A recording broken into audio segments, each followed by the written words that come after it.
warahmatullahi wabarakatuh. Alhamdulillahirabbil alamin. Alhamdulillahilladzi hadana li hadza wa ma kunna linahtadiya laula an hadanallah. Wassalatu wassalamu ala Rasulillah. Amma ba'du.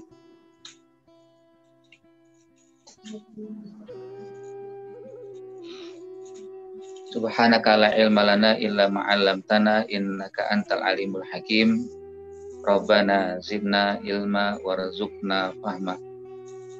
Allahumma anfa'na bima 'allamtana wa 'allimna ma yanfa'una warzuqna uluman tanfa'una. Asbahna wa asbahal mulkulillah walhamdulillahi la syarikalah. La ilaha illa huwa wa ilaihi nusyur. Asbahna ala fitratil Islam wa kalimatil ikhlas wa ala din nabiyina Muhammadin sallallahu alaihi wasallam wa ala millati abina Ibrahim hanifa wa makana minal musyrikin. Radina billahi robba wa bil islami dina wa Muhammadin nabiyya wa rasulah.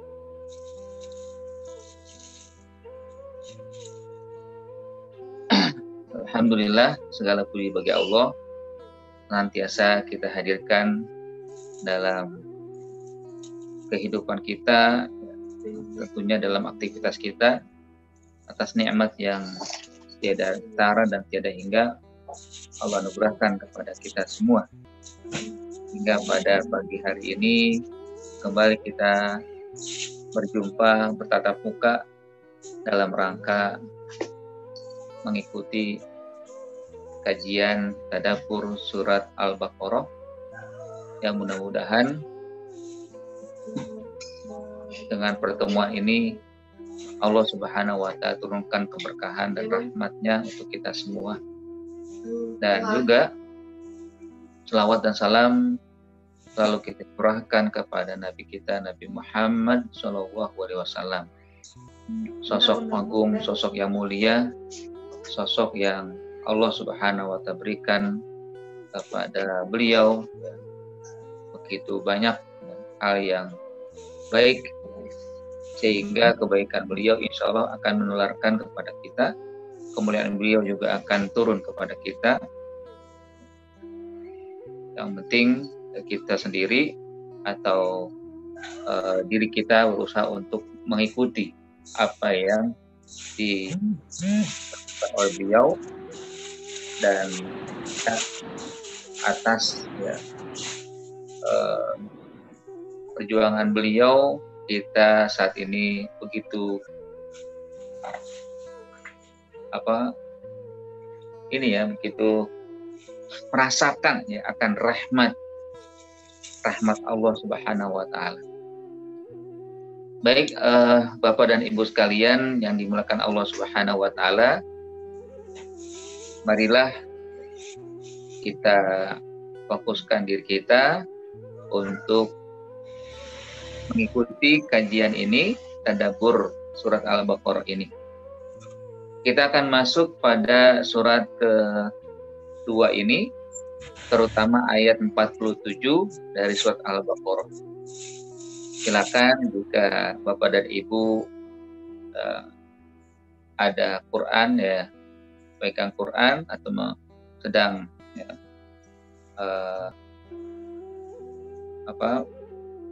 bersama Quran untuk buka surat Al-Baqarah ayat 47. A'udzu billahi minasyaitonir rajim. Bismillahirrahmanirrahim. Ya bani Israil adkuru ni'mati allati an'amtu 'alaikum wa anni faddaltukum 'alal 'alamin. Wahai Bani Israel, wahai anak keturunan Israel.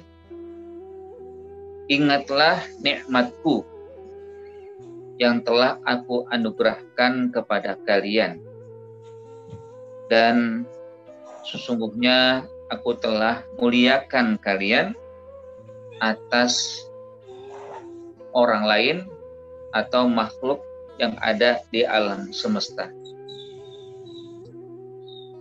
Ayat ini kembali Allah Subhanahu wa Ta'ala serukan secara khusus kepada Bani Israel, kaum yang Allah muliakan, kaum yang Allah berikan kelebihan-kelebihan. Meskipun kelebihan dan kemuliaan ini hanya pada saat mereka melaksanakan syariat, hanya ketika mereka mentaati perintah Allah Subhanahu wa Ta'ala.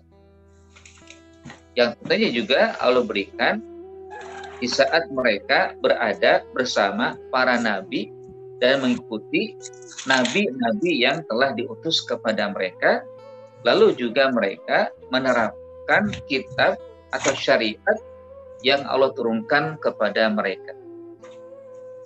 Ini ketentuannya ya. Ketentuan yang memang Allah Subhanahu wa Ta'ala berikan kepada mereka. Nah, hakikatnya memang di sini Allah Subhanahu wa Ta'ala kembali menyampaikan kepada mereka, ya tentunya sekali lagi dan selalu saya ingatkan bahwa ayat ini memang secara khusus ya, kepada mereka, tapi kita sendiri juga atau ya, orang yang mendengar dan membaca ayat ini, maka kita pun atau orang yang mendengar ini termasuk yang diseru oleh Allah Subhanahu wa Ta'ala. Karena ayat yang diturunkan Allah adalah ayat yang sejatinya kita sebagai penerima terakhir atau pelanjut estafeta risalah Rasulullah SAW, maka kita berkepentingan untuk melaksanakan ayat-ayat tersebut. Nah, di sini ya, Allah Subhanahu wa Ta'ala mengawal dengan kalimat ya Bani Israel, mengingatkan kembali ya bahwa Israel itu adalah bahasa Ibrani yang diarabkan, berasal dari dua kata, Isra dan Il. Isra artinya abdun, Il artinya Allah. Artinya ya abdallah atau ya Bani Abdillah. Wahai anak keturunan hamba Allah. Siapa hamba Allah? Ya, hamba Allah adalah Ya'qub alaihissalam, yang memang beliau dijuluki dengan Israel yang artinya Abdullah. Kenapa disebut Abdullah? Karena keagungan Ya'qub atau kemuliaan beliau yang selalu mengabdikan diri kepada Allah Subhanahu wa Ta'ala. Kita semua Abdullah, kita semua adalah hamba Allah Subhanahu wa Ta'ala. Apa maksud daripada Abdullah? Ya, hamba yang tidak lepas dari syariat Allah Subhanahu wa Ta'ala. Hamba yang patuh dan taat atas segala perintah Allah Subhanahu wa Ta'ala. Kan hakikatnya hidup kita memang harus berada dan harus selalu mengikat diri pada ketentuan-ketentuan dan syariat Allah Subhanahu wa Ta'ala. Ya, sebelumnya pernah saya sampaikan bahwa manusia itu dalam beribadah di antara tiga macam manusia dalam beribadah. Pertama, ibadahnya seperti pedagang, yang mana dia beribadah karena berharap keuntungan, ingin mendapatkan keuntungan yang besar. Sebagaimana pedagang ketika dia keluar rumah atau membuka dagangan pasti berharap keuntungan yang besar, laba yang besar. Dan ini tentunya banyak ya yang disampaikan Allah Subhanahu wa taala, misalkan dalam surat As-Saff Allah berfirman, ya ayyuhalladzina amanu hal adullukum ala tijaratin tunjikum min adzabin alim. Ya, jadi Allah katakan tijarah ya, perniagaan ya, perdagangan ya. Apakah kalian ingin aku tunjukkan perniagaan dan perdagangan? Artinya ibadah seseorang ya ibaratnya seperti dia sedang berdagang dengan Allah Subhanahu wa taala. Dan Allah membelinya. Innallaha ashtara minal mu'minina anfusahum wa amwalahum bi anna lahumul jannah. Allah Subhanahu wa taala membeli apa yang kita dagangkan, apa yang kita jajakan ya di hadapan Allah Subhanahu wa taala, dan tentunya Allah membeli dengan harga yang sangat mahal, yang sangat berharga, yaitu surga. Ini yang pertama. Yang kedua, ya, kadang manusia atau orang itu beribadah seperti halnya dia berada di penjara, seperti napi. Ya, walaupun kita bukan seorang napi, tapi hakikatnya kehidupan napi itu merasa ketakutan. Ya, artinya kalau dia tidak patuh pada sipir, ya, tidak mau melaksanakan apa yang diperintahkan oleh sipir, pasti dia akan disiksa, pasti akan dipukul, ya. Walaupun sebenarnya ya, itu semua dalam beribadah kita akan seperti itu karena kita takut juga mendapatkan azab, mendapatkan siksa dari Allah kalau misalkan kita tidak mau patuh dan tidak mau taat, mau melaksanakan perintah Allah Subhanahu wa taala. Ya. Jadi beribadah karena rasa takut akan azab. Dan ini banyak juga disebutkan dalam ayat-ayat Allah Subhanahu wa taala. Banyak yang disampaikan oleh Allah ya, baik tentang ancaman ya, bagi mereka yang kufur, yang tidak beriman ya, atau tentang ya siksaan yang pasti akan diterima kepada mereka yang tidak mau melaksanakan syariat, mau menjalankan ya atau juga mentaati perintah Allah Subhanahu wa taala. Nah, yang ketiga adalah abdun, ya, seorang budak. Seperti seorang budak kalau beribadah. Nah, kita semua adalah abdun, budak Allah. Artinya apa? Ya, seorang budak ketika diperintah Allah selalu taat. Ya, misalkan gini, ketika budak disuruh oleh tuannya, gitu, dia lalu patuh dan taatnya.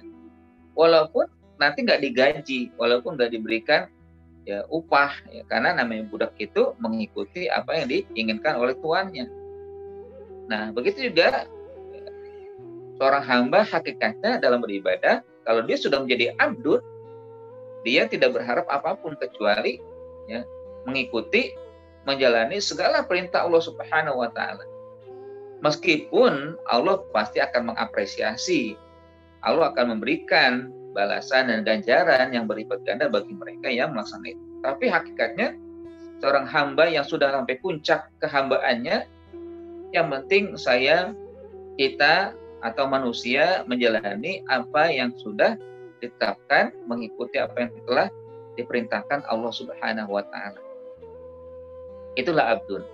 Di sini ya Bani Israil, ya Bani Abdillah, wahai anak cucu ya Israel, anak cucu hamba Allah. Seharusnya selain daripada berbangga ya, Bani Israil ini atau anak cucunya, dan juga mereka seharusnya juga melaksanakan apa yang telah dilakukan oleh orang tuanya.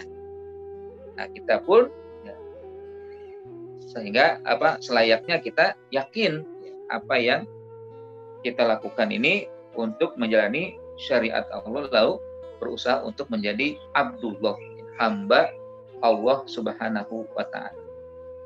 Lalu apa yang diinginkan oleh Allah dari seruan ini, ya Bani Israil, wahai anak cucu Israel, udhkuru ni'mati, ingatlah akan nikmatku,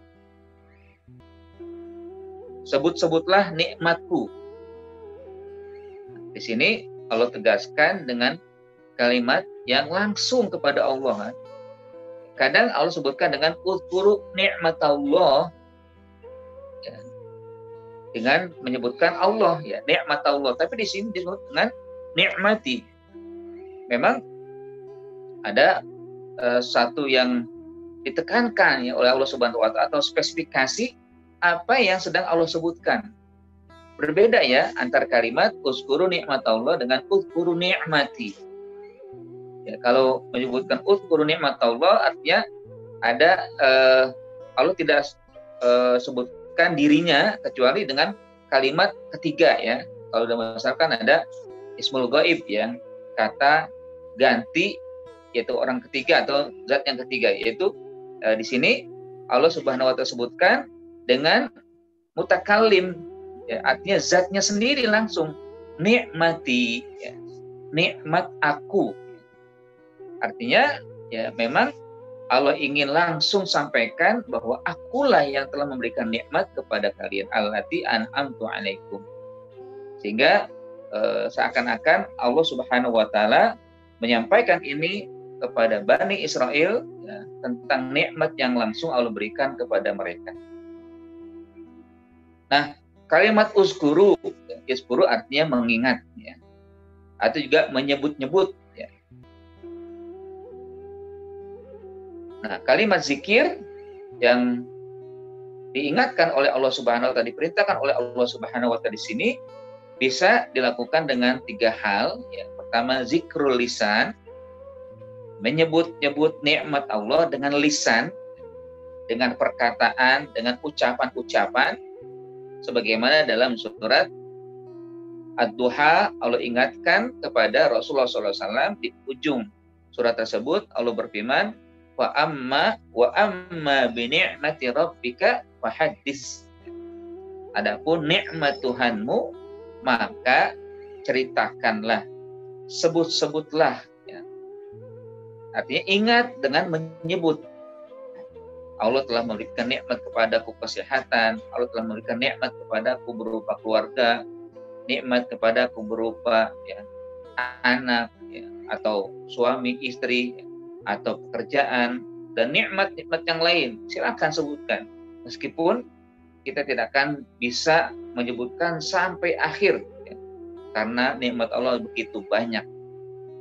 Tapi dengan sebagian yang telah kita sebutkan dalam rangka mengingat Allah ya, maka itu akan menjadi sebab kecintaan Allah kepada kita. Kecintaan Allah ya kepada orang yang senantiasa menyebut nikmatnya dengan baik. Nah, yang kedua adalah zikrul jarhan. Apa zikrul jarhan? Yaitu mengingat Allah dengan menggunakan hati. Ya, menggunakan hati artinya apa? Menguatkan jiwa bahwa nikmat yang kita rasakan berupa kehidupan, nafas, ya, ketentraman, kenyamanan hidup, dan berbagai hal yang kita rasakan itu semua karena Allah Subhanahu wa taala. Meyakini ya, lalu semua berusaha untuk menyebut-nyebut di dalam hati, dalam jiwa akan nikmat yang Allah anugerahkan kepada kita sebagai manusia, yang hakikatnya kembali kepada ayat ini yang Israel, Bani Israel Allah ingatkan untuk semua juga mengingat nikmat-nikmat yang Allah berikan kepada mereka. Nah, artinya zikrul jarhan artinya mengingat Allah menggunakan jiwa, menggunakan hati, yang kelak hati ini akan menjadi suci, menjadi baik, menjadi hati yang bersih ketika selalu kita mengingat Allah Subhanahu wa taala. Jadikan hati untuk pengingat.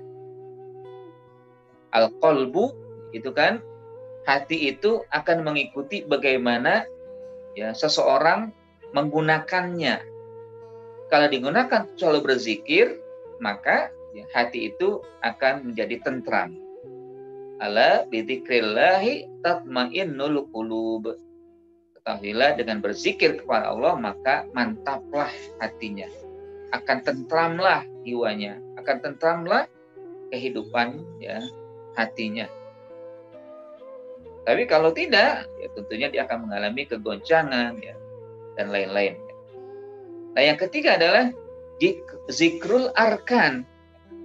Jadi ada zikrul lisan, zikrul jarahan, dan zikrul al-arkan. Apa maksud zikrul arkan? Yaitu mengingat Allah dengan menggunakan anggota tubuh yang kita miliki.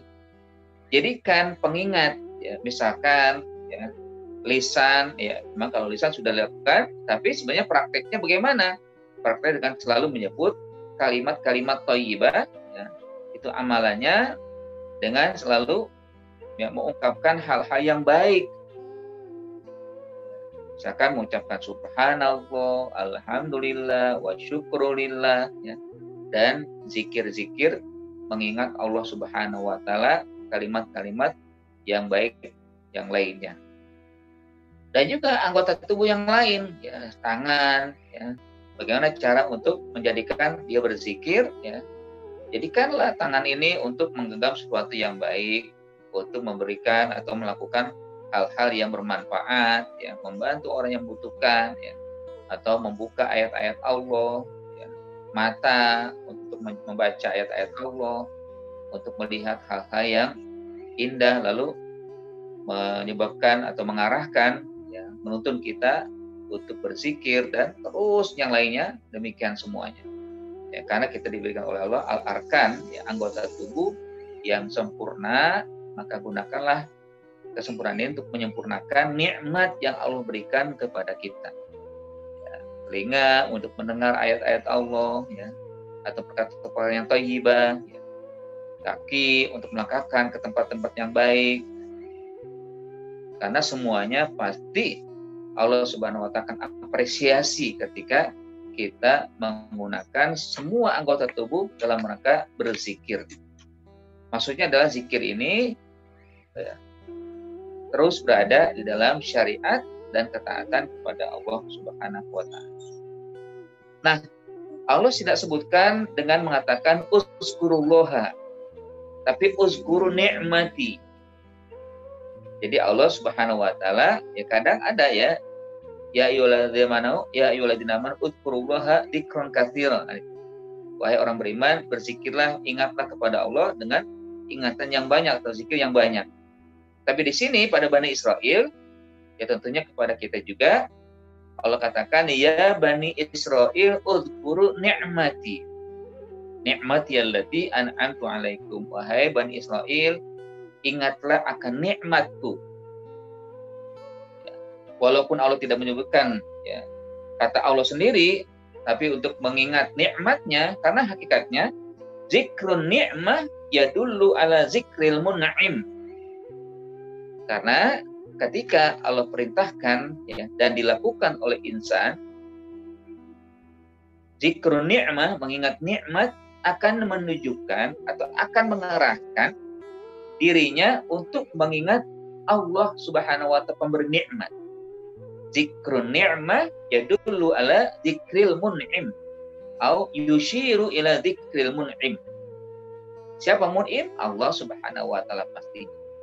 Jadi ketika Allah menyebutkan atau perintahkan untuk mengingat nikmat Allah, nanti akan terus ya, menunjukkan, mengarahkan si mengingat nikmat Allah ini untuk mengingat Allah Subhanahu wa taala sendiri. Dialah yang pemberi nikmat. Dialah yang menganugerahkan ya, nikmat kepada manusia. Pada kita semua tentunya. Jadi zakara ta'ala ila ni'mah wa laysa ila Allah bima yushir ila anna ahamiyatin ni'mah ya au zikrin ni'mah ya, bahwa Allah menyebutkan tentang nikmat agar diingat dan terus diingat oleh hambanya, bukan Allah sebutkan akan pemberi nikmat langsung yaitu Allah Subhanahu wa taala. Ini menunjukkan bahwa pentingnya mengingat nikmat Allah Subhanahu wa taala. Kalau kita mungkin mengingat Allah, ya memang ya, karena Allah telah memberikan segala hal. Tapi kadang-kala dia lupa bahwa dirinya sendiri adalah nikmat yang Allah berikan. Nah, sehingga ketika Allah perintahkan untuk mengingat nikmat Allah, ya, tidak langsung kepada Allah Subhanahu wa taala, nanti Anda dapat dua, mengingat nikmat dan mengingat siapa yang memberi nikmat. Seperti mungkin ya, orang tua kepada anak ya, memerintahkan, ingatlah apa yang aku berikan kepada kalian ya. Ya, dulu kalian kecil begini, aku berikan ya sesuatu sehingga engkau bisa ya menerima dan jadi bahagia dan senang, gitu kan?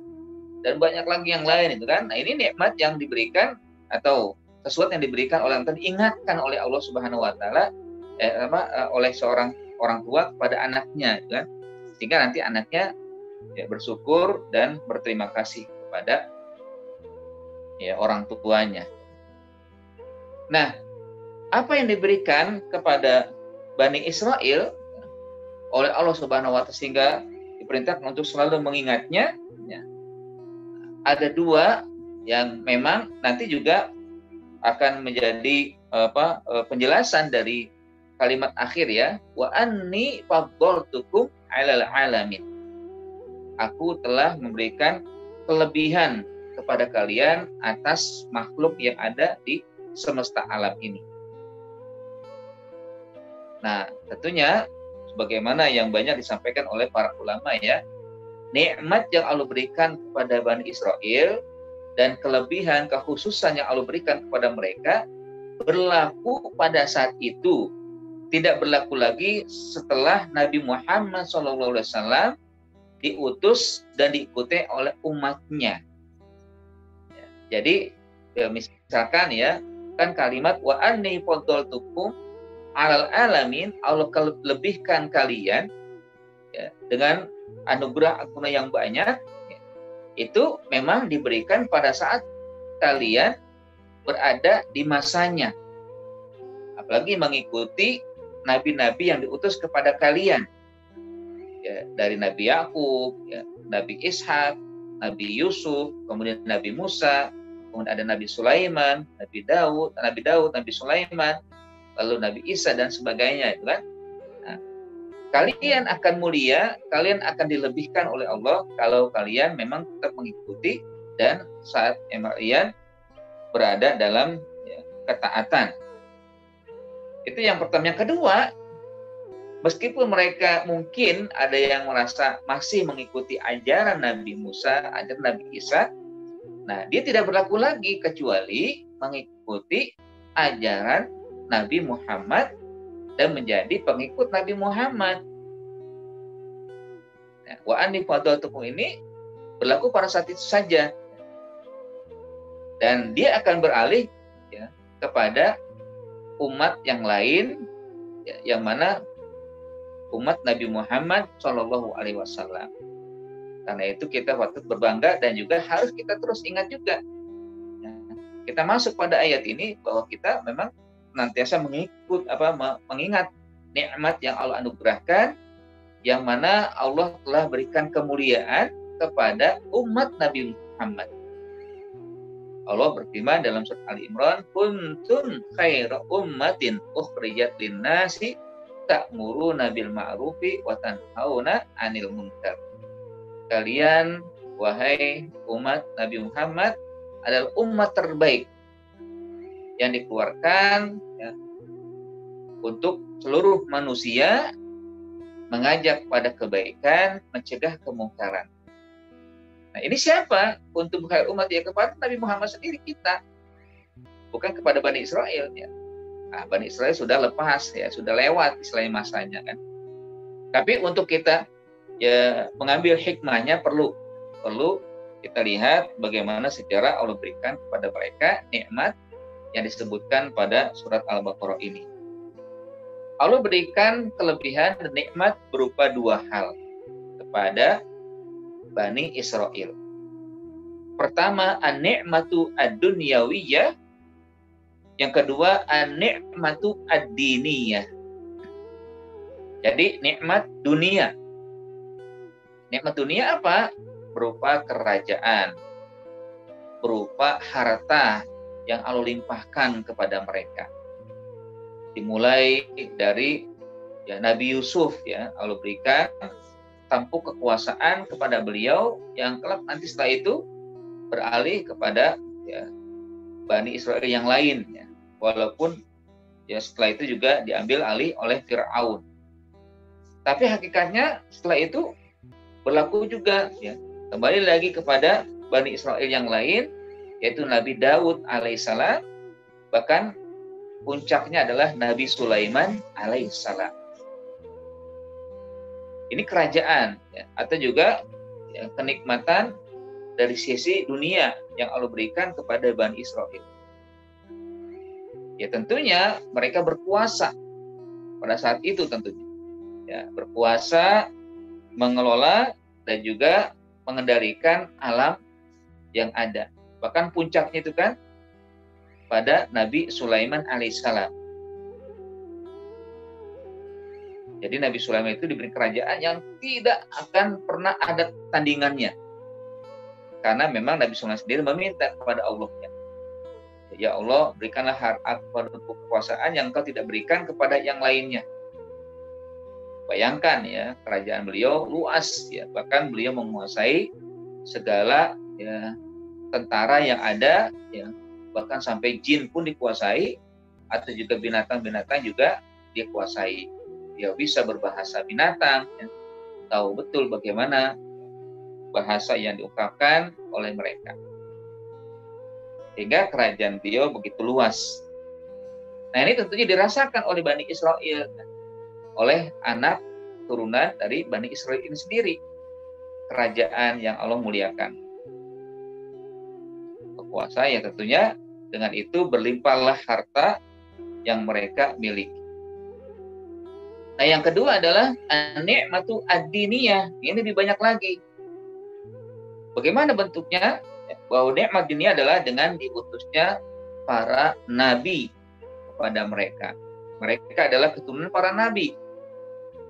Berbeda dengan Nabi Muhammad ya. Kalau Nabi Muhammad kan di atasnya tidak ada nabi kecuali Nabi Ismail dan Nabi Ibrahim, itu pun nanti menjadi ketemu dengan ya keluarga Nabi Ibrahim ya. Di atasnya Ismail yaitu Ishak kan.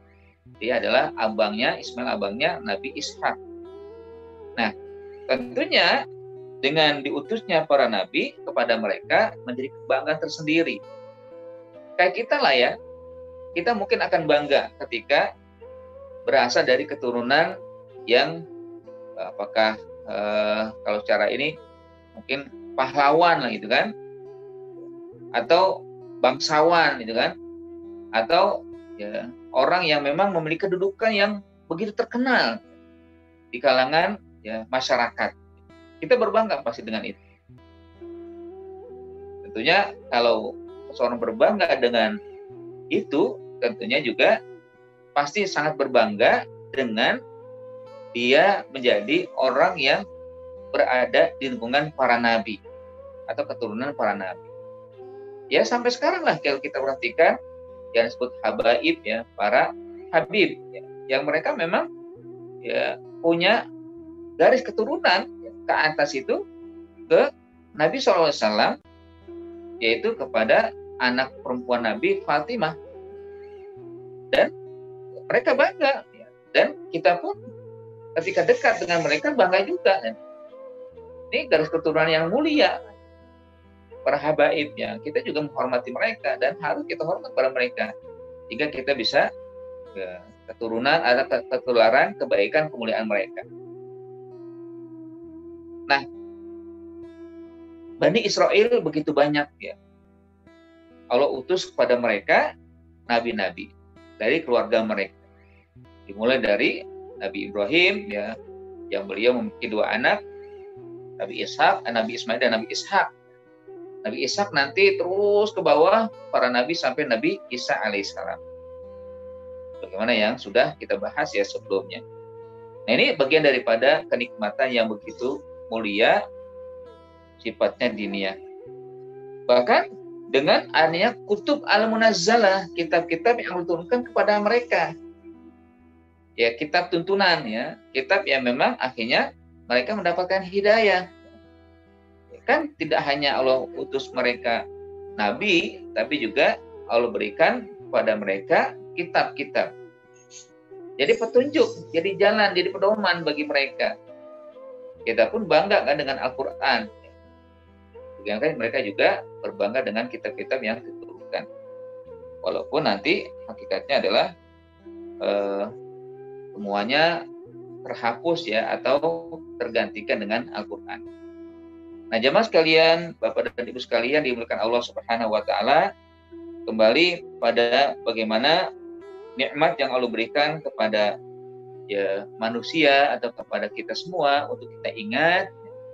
Nah, terkait dengan zikrul an-ni'mah ini yang sudah Allah berikan kepada Bani Israil dan kepada kita juga merasakan ya, nikmat dunia Allah berikan. Sekarang ini Allah berikan nikmat dunia.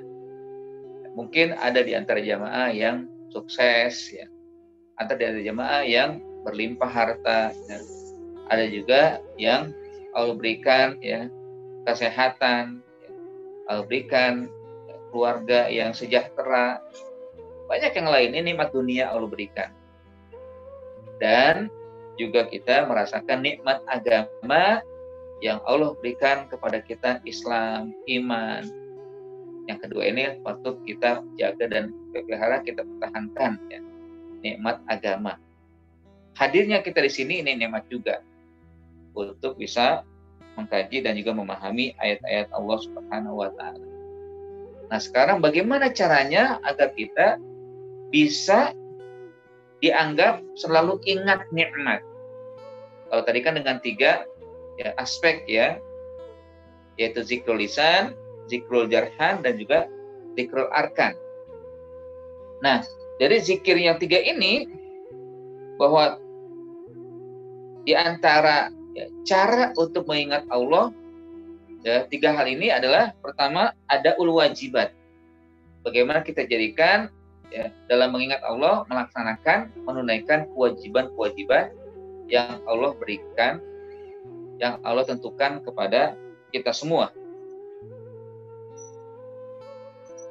Bahwa ya, Allah Subhanahu wa taala berikan nikmat agar kita bisa menjadi orang yang selalu taat atas perintah Allah Subhanahu wa taala. Mengingat nikmat akhirnya mengarahkan kita untuk taat kepada Allah. Yang kedua, ijtinabul muharramat, menjauhi apa yang diharamkan. Menjauhi segala sesuatu yang dilarang Allah Subhanahu wa taala. Itu bagian daripada juga berzikir. Zikru an-ni'mah bijtinabil muharramat. Mengingat nikmat Allah dengan menjauhi apa yang diharamkan. Kenapa? Karena orang yang mengingat Allah tidak mungkin ya, dia sudi melanggar apa yang diharamkan. Ya, ungkapan lisannya mungkin saya percaya Allah memberikan nikmat, tapi rupanya dia melakukan hal yang dilarang. Ya percuma. Ya, ini omong kosong, ya kan? Ya, dia kalau memang ingin dianggap ingat Allah, berarti dia patuh atas perintah Allah dan juga berusaha untuk menghindar dari apa yang dilarang Allah Subhanahu wa taala.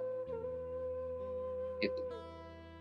Dan tentunya juga ya, bahwa dengan mengingat Allah Subhanahu wa taala agar kita senantiasa menjadi hamba yang bermanfaat ya, seperti berbagi apa yang bisa kita lakukan ya. Kalau harta, kita bagi harta kita sebagian kepada orang yang membutuhkan ya. Pikiran, kita bagi ilmu kita ya, dengan orang yang tidak memiliki ilmu atau belum paham akan ya, syariat atau hal-hal yang mungkin kita punya mereka nggak punya dari sisi ilmu, atau mungkin juga dengan tenaga, dengan fisik ya, dengan apa yang kita miliki dari potensi kekuatan. Ada orang membutuhkan bantuan secara fisik, maka kita bantu. Dan yang lainnya, ini artinya dalam rangka berzikir adalah memanfaatkan nikmat untuk memberikan manfaat yang baik untuk orang. Khairun nas anfa'uhum linnas. Sebaik-baik manusia adalah yang menularkan atau memberikan manfaat atau yang bermanfaat kepada manusia, kepada yang lain.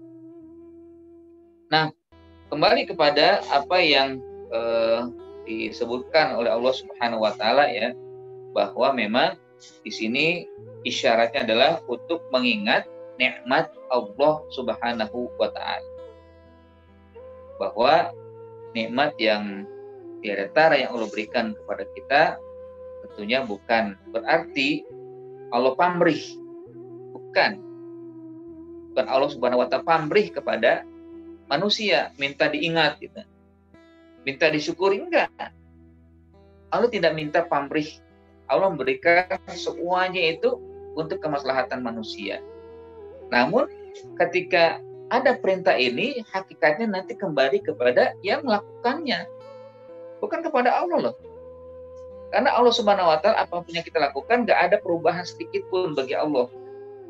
Kecuali mungkin Allah akan tambah terus ketika mereka berusaha untuk mengingat. Ya, ketika diri kita ini untuk selalu mengingat nikmat Allah Subhanahu wa taala. Nggak ada itu namanya ya seperti kita lah, kalau kita memberi sesuatu pasti kita ada pamrih ya. Walaupun sebenarnya pamrih yang kita harapkan itu tidak semestinya kita lakukan ya. Cukuplah Allah yang memberikan pamrih. Jadi Allah yang memberikan ganjaran dari apa yang kita perbuat. Di surat Al-Insan kan Allah katakan apa? Innama nut'imukum liwajhillahi la nuridu minkum jazaa'a wala syukura. Ya, sesungguhnya ini sifat atau karakter orang beriman ya, yang seharusnya dimiliki dan melekat dalam diri kita, bahwa kita senantiasa dalam berbuat atau memberi makan atau memberikan yang bermanfaat kepada orang adalah liwajhillah, karena Allah Subhanahu wa taala. Ikhlas karena Allah. Ya, ikhlas karena Allah. Bukan la nuridu minkum jazaa'a. Kami enggak berharap dari kalian yang aku beri ini jazaa'a. Apakah balasan ya berupa apa yang setimpal ya. Jazaan itu kan balasan setimpal ya. Kalau misalkan saya beri 100, beri juga dong 100 kepada saya. Atau kalau bisa lebih kan. Kalau saya beri 1000, berikan saya juga 1000 atau lebih gitu kan. Jadi ini namanya harapan. Atau minimal syukuro. Kata-kata syukur, terima kasih atau jazakallah gitu kan. Ini bagian yang memang seringkali ada dalam diri kita kan. Ungkapan terima kasih kan atau ungkapan balasan yang setimpal. Nah, bagi orang yang beriman yang ikhlas dan begitu, ungkapan ini yang memang Allah ajarkan agar kita selalu dalam berbuat atau memberi sesuatu itu ya adalah liwajhillah la nuridu minkum jazaa'a wala syukura.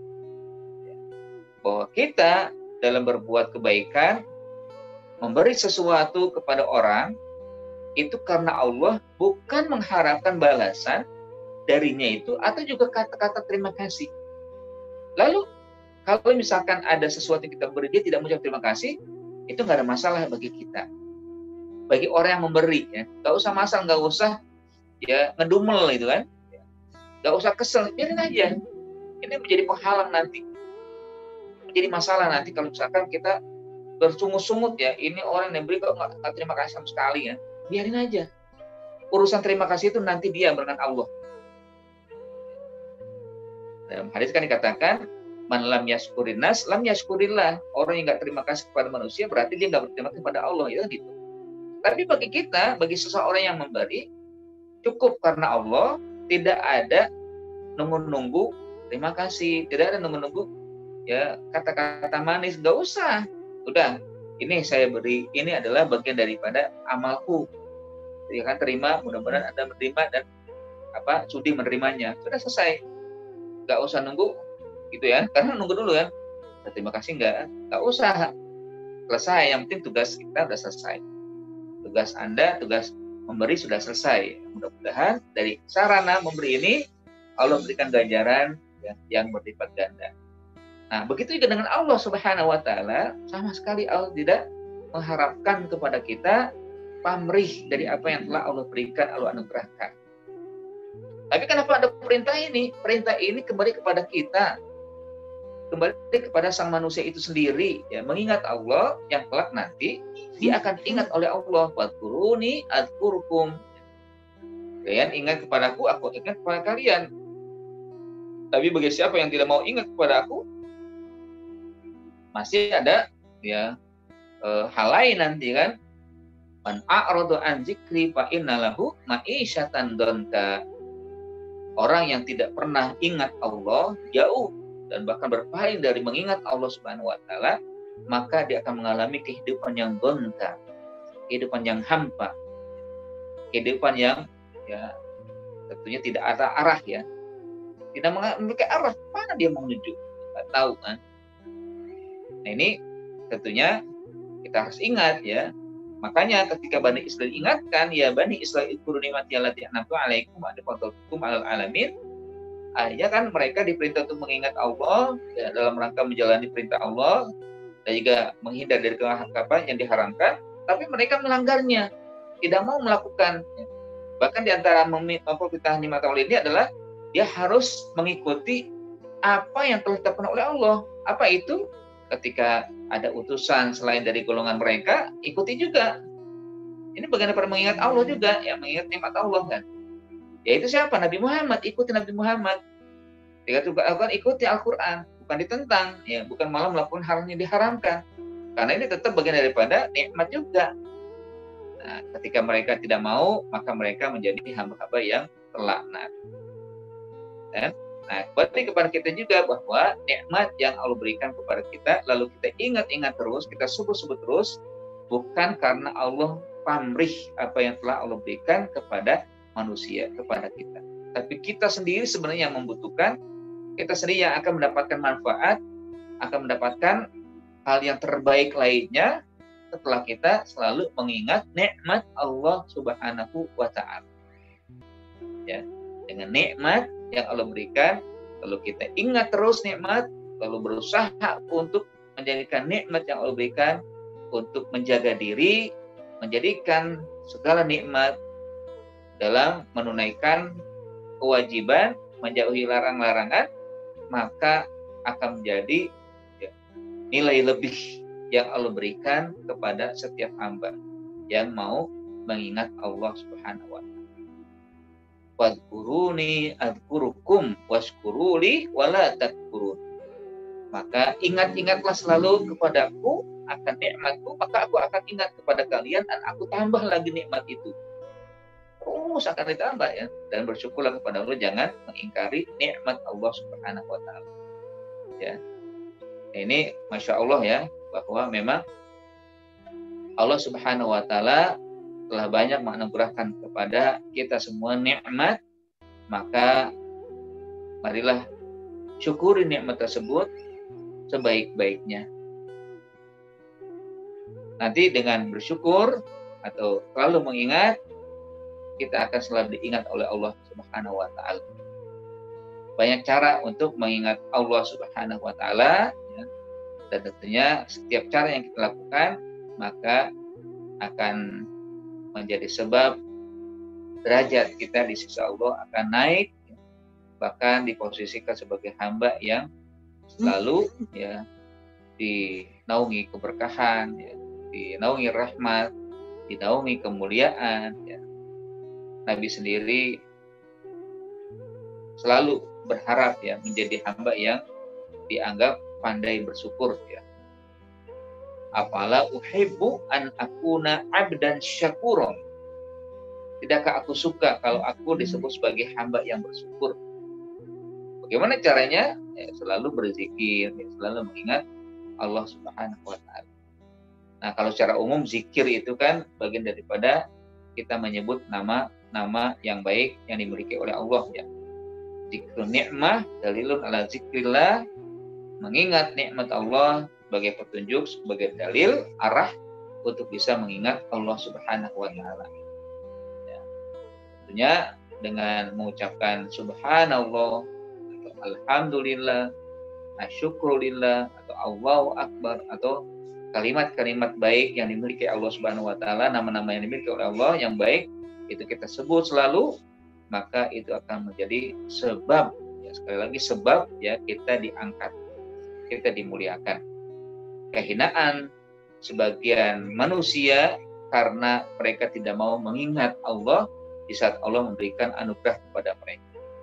Bahkan karena sudah menjadi akumulasi mereka tidak mau menyebut nama Allah, akhirnya mereka terperosok dalam kehidupan yang tidak ada arahnya. Ya, banyak ya kalau di masa lalu yang diceritakan Quran, ya kan, apakah Namrus ya, atau Fir'aun atau juga Korun ya, ada lagi Haman ya, dan juga kisah yang disebutkan di surat Al-Kahfi kan ada Ashabul Qaryah ya, di surat Al-Qalam juga demikian ya. Seringkali karena tidak mau mengingat nikmat yang Allah berikan ya, akhirnya mereka menjadi sombong ya, menjadi orang yang angkuh, bahkan membanding-bandingkan kehidupan mulia itu dengan harta ya. Dalam surat Al-Kahfi misalkan, ana aksaru minka mala wa azzu nafara.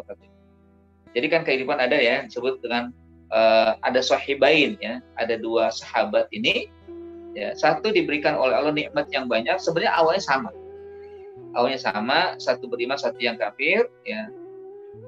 Allah berikan dua-duanya nikmat, tapi yang beriman dia selalu menggunakan hartanya berinfak, bahkan sampai habis hartanya disedekahkan ya di jalan Allah Subhanahu wa taala. Sementara yang kedua ini tidak begitu. Akhirnya yang sudah mensedekahkan hartanya hidupnya sederhana, tidak seperti yang kedua. Nah, ingin menyambung kehidupan bagi orang yang beriman ini, akhirnya mencari pekerjaan, ya kan, ya, untuk bisa menyambung kehidupannya. Tapi yang kedua ini sukses terus ya, dengan harta yang digunakan untuk bercocok tanam, ya, untuk berdagang sampai berlimpah. Nah, akhirnya ketika ketemu sahabat yang miskin dan sederhana ini mengatakan, ana aksaru minka mala wa azzu nafara. Hartaku lebih banyak daripada kamu. Aku lebih mulia, ya. Aku lebih ya banyak ya pengikutnya daripada kamu. Begitu ya. Bahkan menduga dan mengatakan, ya la ma azunu antabidaha di abada. Aku nggak menduga ini akan habis selamanya. Ya. Wa ma azunu sa'ata qa'imatan. Dan aku juga tidak menduga ada kiamat yang akan menghancurkan hartaku.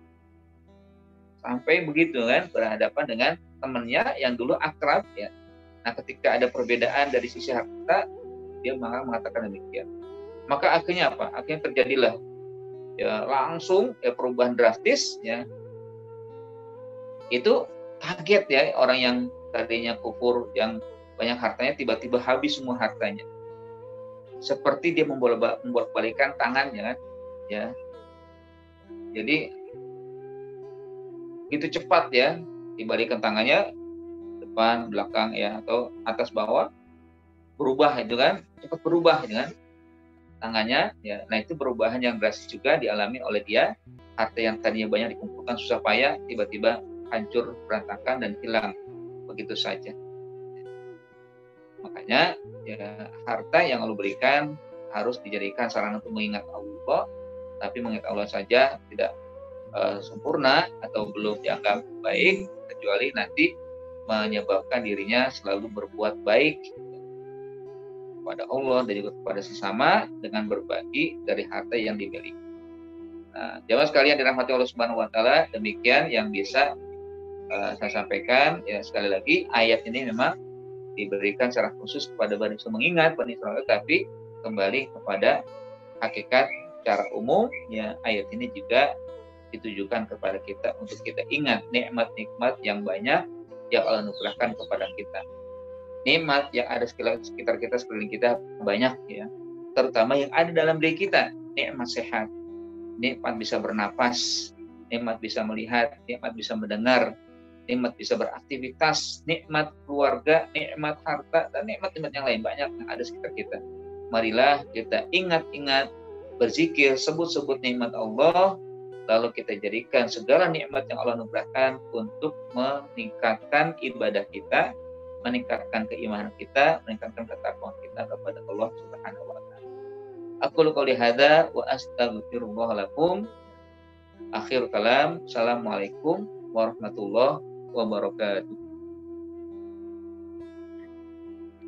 Baik, Bapak Ibu sekalian, ya, sekarang ya saya persilakan atau kesempatan bagi ingin bertanya.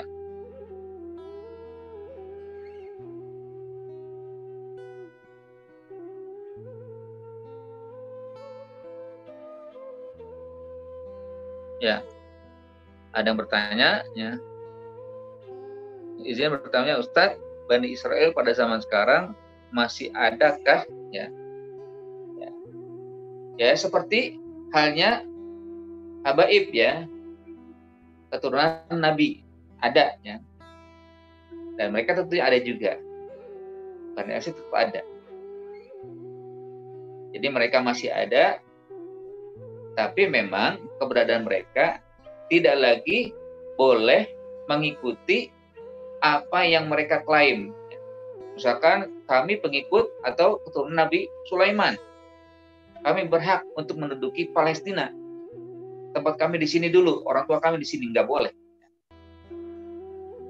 Silakan aja mereka mengaku sebagai Bani Israel, tapi mereka juga tidak boleh mengklaim sebagai pemilik, ya, mutlak dalam suatu negara yang dikatakan sebagai peninggalan Haikal Sulaiman, misalkan, atau peninggalan Nabi Daud, atau peninggalan Nabi Isa, Nabi Musa, enggak. Semuanya akan lebur, semuanya akan mengikuti apa yang sudah ditetapkan oleh Allah, mengikuti ajaran Nabi Muhammad Shallallahu Alaihi Wasallam.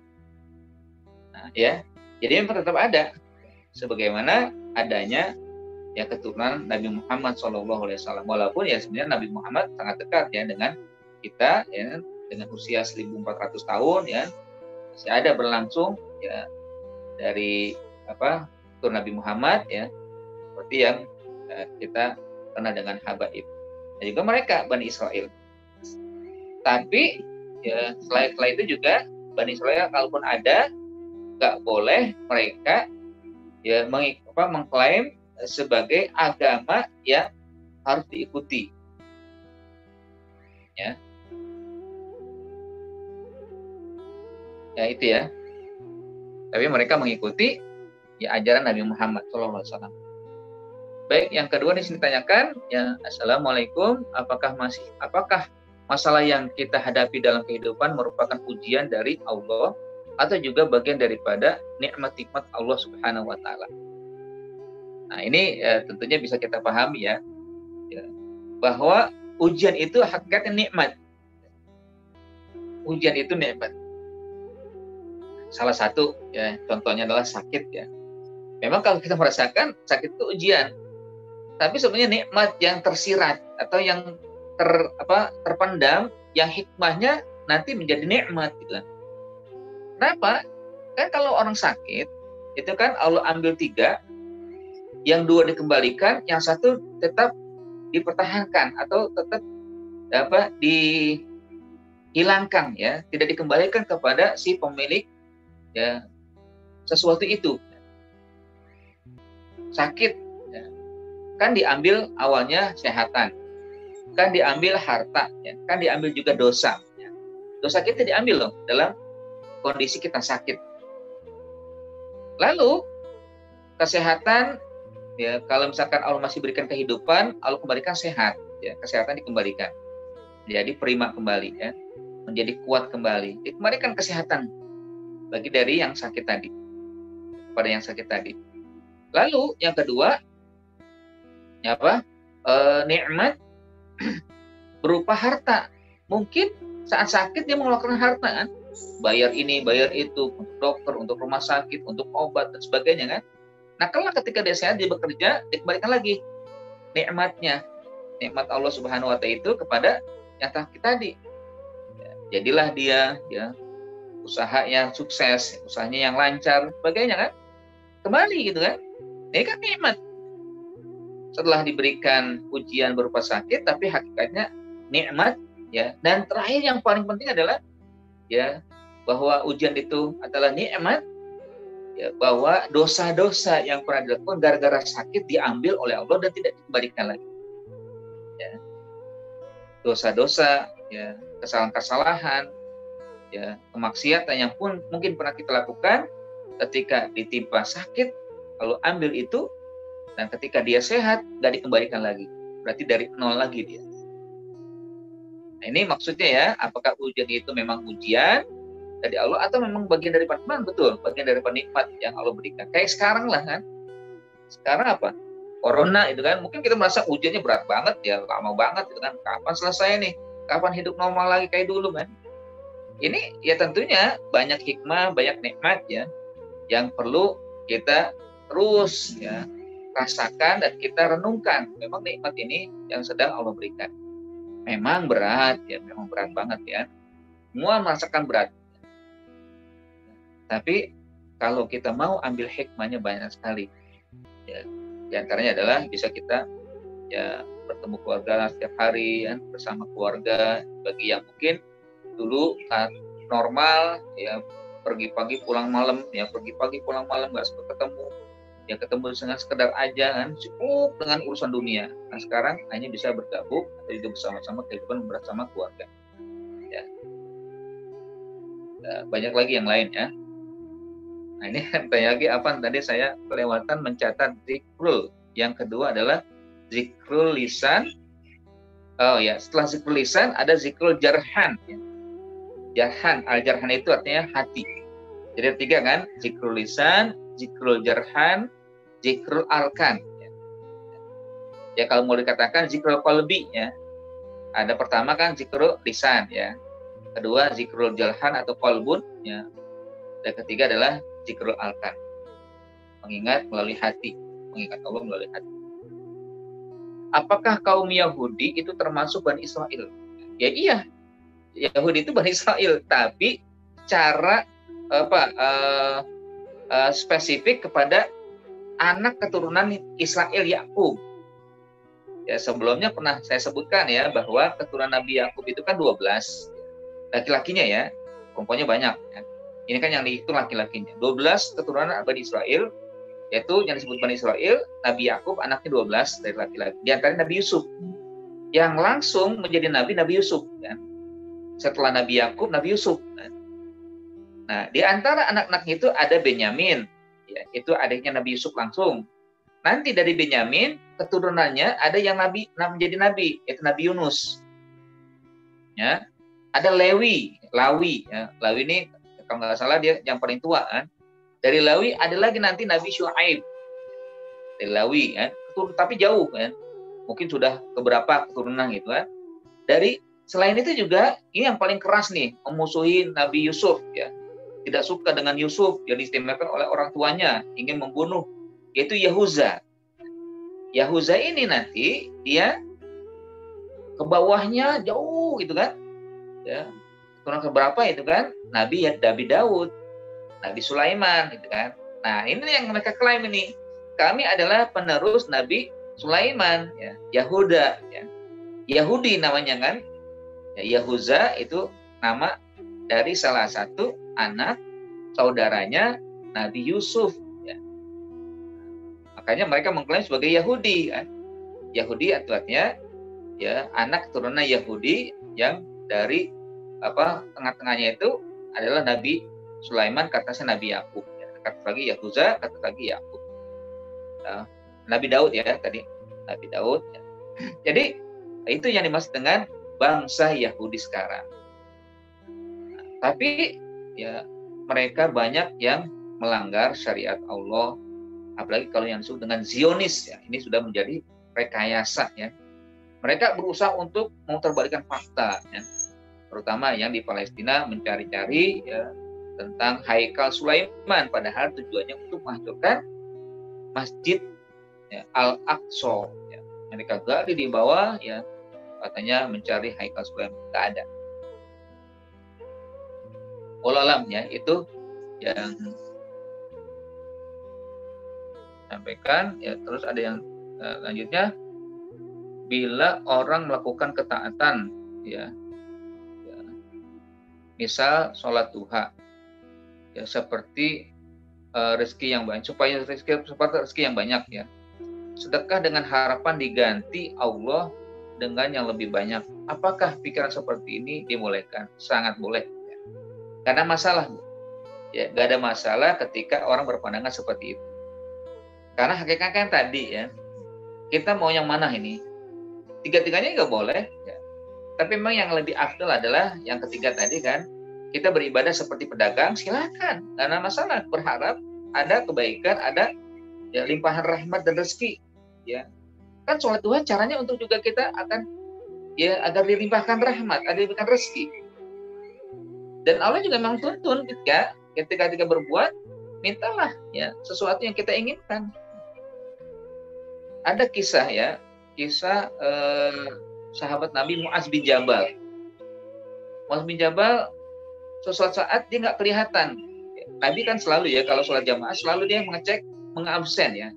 Nabi hafalkan sahabat-sahabat mana yang hadir, sahabat mana yang tidak hadir. Nah rupanya suatu saat Rasulullah tidak melihat Mu'az bin Jabal.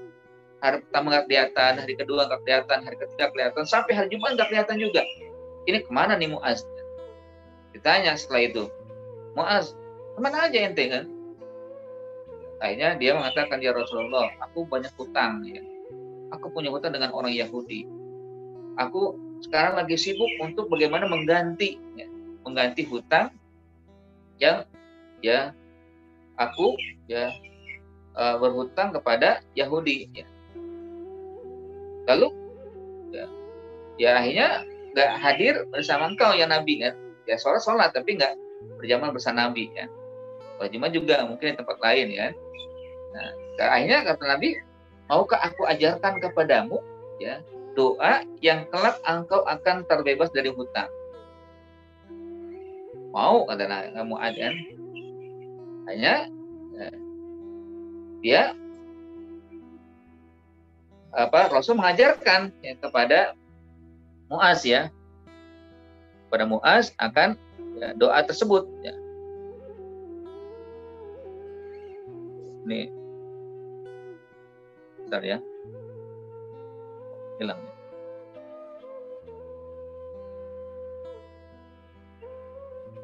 Saya lupa ya. Tadi di antaranya nanti saya lupa di doanya. Di antaranya itu kan gini, doanya itu Allahumma ya farijal ghammi wa ya kashifal ghammi ya farijal hammi wa ya kashifal ghammi. Itu di antara kalimatnya saya lupa misalnya apa selanjutnya itu, wahai Allah yang menyingkap ya kegundahan, kegelisahan, yang memberikan ketenangan gitu kan. Nah, akhirnya dibaca terus ya oleh Mu'adz bin Jabal. Seminggu atau 2 minggu kemudian Mu'adz mulai kelihatan di masjid. Lalu mengatakan, ya Rasulullah, ya benar apa kata Anda. Setelah saya baca ini, saya berhasil melunaskan hutangku kepada orang Yahudi. Jadi memang kalau kita berdoa harapannya adalah rezeki, ya nggak masalah. Itu boleh-boleh sah-sah saja. Silakan ya berharap dapat pahala, berharap dapat rezeki berlimpah. Kalau misalkan berinfak ya ingin mendapatkan timbalan ganti yang lebih, itu silakan juga, nggak ada masalah. Kan kata Allah, masalah dini bikun amalan fisabilillah kama tali habbatin ambata sabasa nabila ya. Jadi itu ya yang diajarkan oleh Rasulullah SAW ya. Insya Allah nanti coba saya share ya. Mungkin besok lah ya, besok mudah-mudahan bisa hadir lagi. Besok saya share ya ini saya mau buka tapi agak kesulitan ini. Nah, coba ini ada ya. Saya simpan di file ya. Tapi belum kebuka nih, agak lambat. Baik, silakan ada yang bertanya lagi sambil nunggu nih. Saya akan coba buka.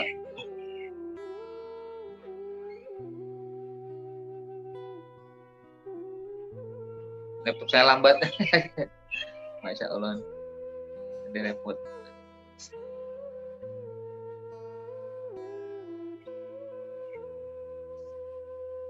Nah ini dia. Ini ya.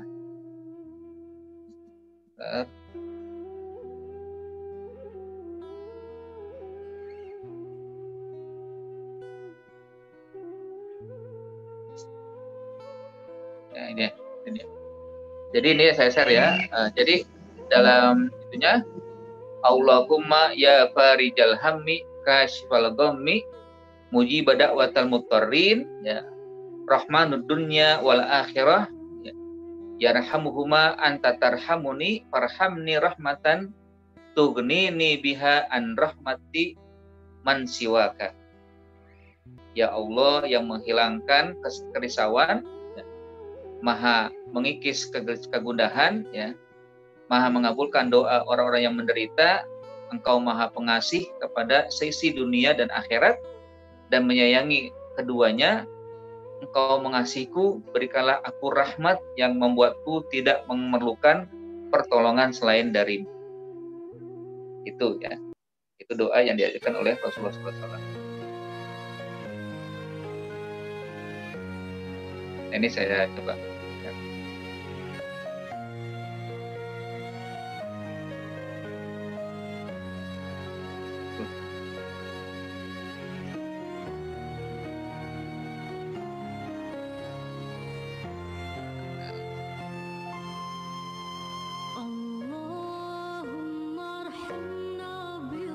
Nah, itu ya. Itu ya. Baik, Bapak dan Ibu sekalian, demikian mungkin ya yang bisa kita bahas bersama dan kita pahami bersama. Jika tidak ada yang ditanyakan lagi, kita cukupkan ya. Ini coba kita lihat ada lagi ya. Ada pertanyaan lagi? Ya, selesai ya. Baik, marilah kita akhiri pertemuan kita dengan berdoa kepada Allah Subhanahu wa taala, berharap pertemuan kita melimpahkan rahmat untuk kita dan juga dinaungi berkahan oleh Allah Subhanahu wa taala ya. Dan juga apa yang sedang kita hadapi segera diangkat oleh Allah ya, tapi juga agar kita mendapatkan ganti yang lebih baik ya, dari apa yang sedang kita alami saat ini. Astagfirullahalazim, astagfirullahalazim, a'udzubillahi minasyaitonirrajim. Bismillahirrahmanirrahim. Hamdan syakirin, hamdan na'imin, hamdan yuwafi ni'amahu wa yukafi mazidah, ya Rabbana lakal hamdu wa lakal syukru kama yanbaghi li jalali wajhikal karim wa 'azimi sultanik. Allahumma shalli ala sayyidina Muhammad. Allahumma ighfir lana wa liwalidina warhamhum kama rabbawna shaghira. Allahumma ighfir lana wa ikhwanina alladziina sabaquna bil iman wa la taj'al fi qulubina ghillan lil ladzina amanu rabbana innaka ra'ufur rahim. Allahumma anfa'na al bala wal qala wal fahsya wat ta'un wasyada'id wal fitan wal mihan ma zahara minha wa ma batan bi rahmatika ya arhamar rahimin. Rabbana zalamna anfusana wa illam taghfir lana wa tarhamna lanakunanna minal khasirin. Rabbana atina fid dunya hasanah wa fil akhirati hasanah wa qina adzabannar. Wa sallallahu ala sayyidina Muhammad wa ala alihi wasallam. Dan mari kita berdoa ya dari doa yang diajarkan oleh Rasulullah SAW. Allahumma ya farijal hammi kashifal ghammi mujiba da'watil mutarrin rahmanud dunya wal akhirah wa rahimahuma anta tarhamuni farhamni rahmatan tughnini biha an rahmati man siwaka. Ya Allah yang menghilangkan kegundahan, yang menghilangkan kerisauan, maha mengabulkan doa orang-orang yang menderita. Engkau maha pengasih kepada sisi dunia dan akhirat dan menyayangi keduanya. Engkau mengasihiku terlebih. Berilah aku rahmatmu yang dengan rahmatmu ini aku tidak membutuhkan rahmat dari selain engkau ya Allah. Taqabbal minna ya Allah.